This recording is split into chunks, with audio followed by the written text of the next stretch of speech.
అయితే నీవు నిత్యము వెలిగించబడాలి అని అంటే గనా, నిత్యము ఆ వెలుగు కాపాడుకోవాలి అని అంటే గనా, నువ్వు వారిని వీరిని వెంబడిస్తే కుదరదు.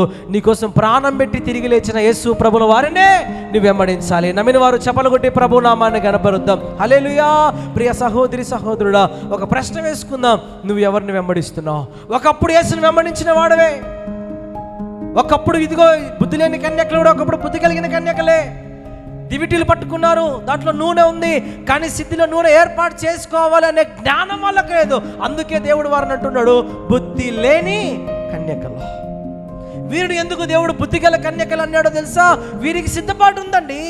జరగబోయే దేవుని ఎదుర్కోవాలంటే ఈ ఆయుధాలు ఉండాలి, దేవుని ఎదుర్కోవాలంటే ఈ వస్తువులు ఉండాలి, దేవుని ఎదుర్కోవాలంటే ఈ లక్షణాలలో ఉండాలి, దేవుని ఎదుర్కోవాలంటే ఈ పద్ధతులలో ఉండాలి. దేవుడు ఇదిగో పరలోక రాజ్యం నన్ను తీసుకోపోవాలంటే నాలో కొన్ని అర్హతలు ఉండాలి అని గమనించారు ఈ బుద్ధి కలిగిన కన్యకలు.